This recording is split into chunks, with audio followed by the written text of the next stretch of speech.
Welcome to Bruce Hurwitz Presents Meet the Experts. I'm your host, Bruce Hurwitz of Hurwitz Strategic Staffing.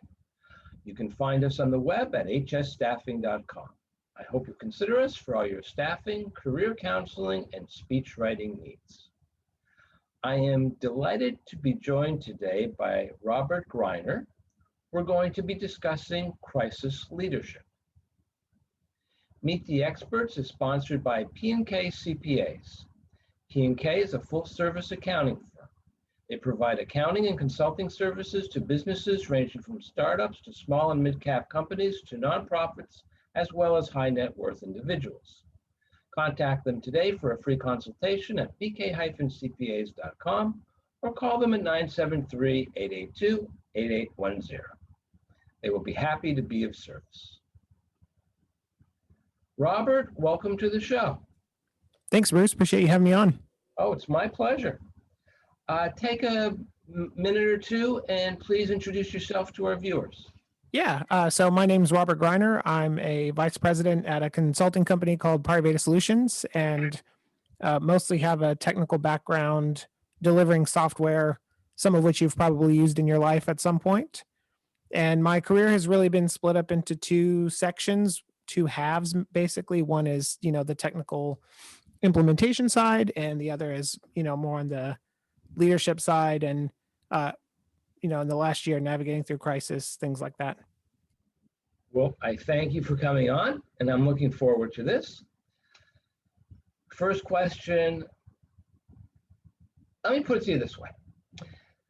Long time ago, it's an old joke. It's not a funny joke, but it's an old joke. If you break your leg, it's a pity. If I break my leg, it's a catastrophe. How do you define crisis? Because it's subjective. Oh my gosh. Yeah, it certainly is. And it also varies by scale. So I think it's also a feeling. So we're in this macro COVID related crisis. This time last year was really difficult. I don't think anyone would argue that, hey, we're in a crisis. And these macro crises that are supposed to happen once every 100 years, they happen about every decade because you have financial, political, health related, environmental. So you have lots of opportunity for black swan events, right? And so that's kind of obvious, but also at a personal level, there could be a health issue in your family. You could be going through something personally, or just the company you're working for could be going through some adversity, could be going through bankruptcy, something like that. And so you find yourself in a crisis that has a different level of macro scale to it, but the feeling is the same, the stress is the same. It just kind of depends on how many people around you are experiencing the same thing. Now, the topic is crisis leadership. Thank you for your response. How does leadership in a crisis differ from leadership in normal times? Well, and if you had asked me this question in 2019, I would have said it doesn't. I spent the majority of my career not in a crisis, was feeling very good about my leadership capabilities.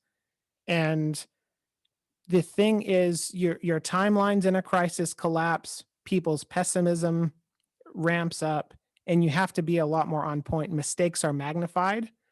And it really comes down to a lot of what the collective of individuals in an organization do to respond to that crisis. And so there are definitely a lot of the leadership behaviors are the same. You have to ratchet up in a few key areas to make sure that you navigate it successfully. Thank you. Now you were kind enough to prepare some slides. So I want to share the first one. The crisis life cycle. What are we looking at? So this is sort of a analogy, right? But the idea in a crisis is you have, over time, we're in a bit of an expansion mode, right? If you've been working for the last decade, we've all benefited from just one of the best economic expansions in human history, and things just are easier, things get better. Mistakes are not as impactful, and everybody's just kind of growing and moving forward, and there's no problem. And then at some point, you hit the dip. So one example I like to use, and it's a very micro example, is, one of the teams I worked close to in the past, they worked for a startup, one you've probably heard of. This was about 9 years ago. One of the executives came to someone on our team and said, "Hey, there's a report. I don't like these numbers. I'm going to get in trouble if I report these numbers. Change these numbers." Everything was fine. Now you're in a crisis. I right? think I know to whom you are and to what you are referring. Yeah. So that's the dip, right? The dip for COVID was that Friday, at least in Texas, where I'm from. Everybody freaked out and hit the grocery store. And then we went from we were going into work to everyone's remote indefinitely. You feel that dip. A lot of times, like humans, that we actually respond very well in the dip. When the house is on fire, we spring into action. You act first, fix the problem later. So that kind of happens. And then as we go down into what I call the red zone, in American football, for your international listeners, the red zone is when the ball is in your opponent's 20-yard line. And that's where the scoring plays are made. That's where the things you do like really, really matter. You can boil a football game down into 6 or 7 key plays. And this is also the war of attrition, right? How long have we been in the red zone for the COVID crisis? Like things are just getting very rote. The war of attrition is on. Things just like build up and compound over time, and that becomes difficult to recover. And the key is when you're coming out of a crisis, you can go into that next normal. If you do what you can to maximize the chances of success, your probability will increase, but you could also go right into that next wave or death spiral or whatever term you want to use there. So you have to kind of be cognizant of that as a leader, trying to navigate a crisis successfully. You have here, and it's difficult to see, can you identify for us the labels at your 6 points? Yeah, sure. So normal, we talked about, everybody loves that area. Things are going well. There's no existential threat. The dip we talked about, that's when you first sort of realize, oh my gosh, like something's going on here. I don't know what to make sense of. Peak crisis, I think for COVID, like we're past. You can probably look around today and see some objective evidence globally that, especially here in the US, that the vaccines are working. People are talking about going back to work. Kids are going back to school. Like we're kind of past peak crisis. The stock market has recovered, and we're heading into this recovery phase. And now the question is, what's going to happen next? So 5 is the sort of next wave, so things can dip back down again, or the next normal. 6 is when we're in sort of the next sort of expansion period. So it's a question of leadership, whether or not you're going to go down to the right for the next dip, or whether you're going to go up at 6 to the next normal. I wish it's a lot of luck goes into it too, and good fortune. What the only thing you can do as a leader, as an individual, is maximize your chances of success. Right? If you're playing baseball, you're stepping up to the plate. You can get coaching. You can assess the pitcher. You can make your best guess. But at the end of the day, sometimes you just swing and you don't hit the ball. And so there's a lot going on outside of our control that could sink us back into the next wave. What I want to talk about today is what are the things we can do as individual leaders that are in our control that will increase that batting average for you. I was actually going to use the batting analogy and to say that a great batter misses 70% of the time, but they still get into the Hall of Fame. So let's continue with the point you just made, and go to I like your title here, the minimally viable crisis leadership model. So what's this all about? What does the leader have to do? I need a better name to start with, but there's lots of great material out there on navigating crises. A lot of it too, I was really beneficial. I had some very smart, savvy mentors during this time that helped inform and guide me as a leader through this. I would have not done as well as I have without their help. And so as I look back, I think, okay, what's something that I wish I had, like a playbook that I could go back in, January 2020 and hand that to past Robert and say, hey, here's a thing to sort of frame how you should behave and navigate moving forward. And so if you're not looking at the slide, there's 4 elements to this, what I call minimally viable crisis leadership model. And these are the things you can control. These are the things you can do to increase your batting average. So the first one is decide. First off, you really need to be making decisions faster than you're comfortable. You're in a complex environment. Complex environments can surprise you. Time kills. You're not going to have full context. You have to decide and move on. And one of the first decisions to make actually is decide that you want to be part of the problem, or sorry, part of the solution. Sometimes we as humans are not in a position to run into the burning building and try to be of help. And we've had people at my organization sort of opt out. They've said, hey, I have a family member, they're sick, I'm worried, I need to go focus on that. That's great. The problem that we have is when you have people who are getting in the way because they want to look like they're part of the problem. They want to look like they're part of the solution, but they're not really acting their day to day like they want to be helpful. And so that's what you really need to sort of be careful around when you're navigating the initial decision. Being a decision maker, then your next phase is communication. Yes, across 2 dimensions. So humans assume the worst when they're not regularly communicated with. And so you really have to be the squeaky wheel. Everything's changing. There's a lot more fog of war around you. People aren't thinking about their 5-year plan in a crisis. They're thinking about, am I going to have a job in a week, right? That kind of thing. And so doing what you can to increase the communication, letting people know what's going on, giving them the latest, that helps fight entropy. And also that applies to the second piece here is your family, right? You're going to be behaving different in a crisis. Your family's going to need different things from you in a crisis. That's a whole conversation that needs to play out as well. And if you're not proactive about it, it can really lead to some, unmet expectations. Now, the importance of transparency, because this is not only a pep talk.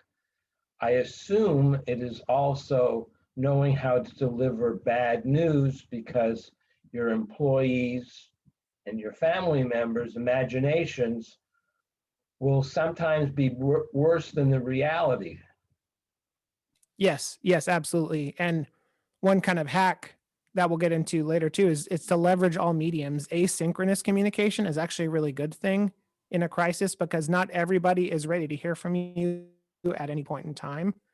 If times are good, I can just ask you out for coffee. We can have even a difficult discussion, but it's under the backdrop of things going well. It's a little bit harder when everyone's ability to provide for their families is in crisis, is in jeopardy. And so we created like an internal podcast. We have videos about like, hey, what's the state of this client? What's the state of the company? You can submit anonymous questions and we'll do a virtual town hall. There's all sorts of mediums that you can leverage to help get the communication out. And that's scalable. It doesn't require you being on a phone with different groups of people over time. Your third phase, if you will, if I read it correctly, is forgive. That's right. Yeah. So this was a hard one for me to wrap my head around, but in a crisis, your probability of making a mistake increases dramatically, and you're going to make mistakes. And so just forgive yourself. You're doing the best you can. Learn from them, take the new data, move on.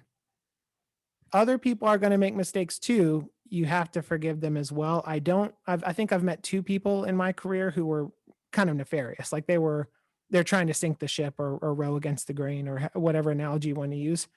People that like, we just have different incentives. We have different interpretations of the world, but I don't know, like most people, they're not trying to sink this thing, right? They're trying to help. And so give some benefit of the doubt, even when others don't deserve it in your eyes. And I think you'll be much better off. How does forgiveness, forget the word I want to use, how does forgiveness interact? That's not the word I want, but it's the word I can think of, with accountability. How do they sync? That's a great question. So I think when there's a difference between forgiving yourself and absolving yourself, right? And so one of my favorite authors, Jocko Willink, I'm sure you've heard of him. He wrote a book called Extreme Ownership. And he basically says, as a leader, everything is your fault, right? Everything is your accountability. You can say, hey, if I had perfect foresight and there's this bad outcome, I could have done this, this, and this differently to avoid it. I'm gonna make a plan to avoid it in the future. And I mean, think about how great the world would be if everyone just sort of said, you know, that bad thing that happened, that's my bad. That's my fault. Here's some things I'm going to do to make it better. And it doesn't have to be because of you that it went wrong, but maybe you were in a position, again, if you could see the future perfectly, to have a positive outlook on it, a positive impact on it. Like that's a good level of accountability. It's like, hey, here's what I'm going to do in the future to avoid this from happening again. I'm not sure if this is the most important, but it's the final component, and that's learning. Yeah, So there's, oh, go ahead. No. There's two ideas I really love here. One is the idea of being anti-fragile. And so, you know, there are things in life that get better when they go through some kind of trial. And humans are that way, right? Humans can be anti-fragile. And so, you know, I benefited from in this crisis people who had more experience than me that have gone through other major crises before. The next 10 years from now, the next time we're facing something, it won't probably be pandemic related, but it'll be, who knows what it'll be. I want people to look at me like I looked at this group this go around. And the only way to do that is to, if you're going to go through the hassle of the crisis to begin with, to do what you can to learn from it. And I really like the hero's journey analogy. And so, you know, this plays out on popular fiction all over the place. But, you know, the Frodo that started out in the Shire, fat, dumb, and happy, is not the same Frodo, not the same Hobbit as when he went and threw the ring in the fire. And if you're going to have a level of professional ambition and you want to do the right thing in the world, I think a lofty goal is to be the kind of person who can go and throw a ring in the fire. And that's hard. That comes at a cost, but that also helps the most people. And so if you're going to go through the hassle of navigating a crisis, you should do what you can to get better on the other end of it. There's one component of a crisis that we haven't talked about, and that it is an external force over which you had no control. The crisis occurred. Now, maybe it occurred because of an action that you took, but it wasn't your intent to cause a crisis unless you're an idiot, and we're not dealing with that situation. So since you have no control over when the next crisis is going to hit, that's why I inferred that learning may be the most important, because you need the skills of having managed a crisis in the past before you get to the next one. And the analogy that I like is the captain of the Titanic. He had a perfect track record. And if you were to ask, who would you want to be the captain of the Titanic, the captain who had a perfect track record, or someone else who was a captain of a similar ship that had had crises in the past, I'd go with the guy who had to deal with crises in the past. So talk to us about precedent and the importance of going through. Bruce, that's huge. You know, you don't do what I did and wait for, you know, go through this 10-year period where you could practice for free. You could practice in low stakes situations. You could build some of the skills and resiliency and ideas and build your tool set when times are good, and not just like jump right into the game. It would be the equivalent. I mean, we've been using sports analogies, but you know, if you're on Hell's Kitchen, right, and you try to cook a dish for Gordon Ramsay, and you've never cooked it before, you've just seen someone else do it. Like, that's silly, right? Like, peak When you said performers. Hell's Kitchen, I was thinking of the neighborhood in New Oh, York. And okay, I'm with you now. Go ahead. yeah. So in prime time, you don't try maneuvers that you've never done before. You try maneuvers you've never done before in the safety of practice. And so if you think about what are things you can do to inoculate yourself from the next crisis, and again, it's not going to be perfect, but this increases your batting average. Maybe you could first take a look at like the life wheel. So you have like family, friends, finance, faith, like all those things. One thing you could do is save 3 to 6 months of expenses just in a checking account. That's an anti-fragile move, because when a crisis happens next, maybe you don't have to spend a week worrying about where your next paycheck's going to come from. You can be the one that runs into the building first to help. Or there are behaviors that, hey, how do I have tough conversations with people? How do I get all of the components in place so that I can deliver broadcast messages if that's the timing? What polling software do I want to use? Like, these are all decisions that you can make pre-crisis, things you can practice pre-crisis that will help you once you get in it. Now, it's not a crisis, but we are getting close to the half-hour mark.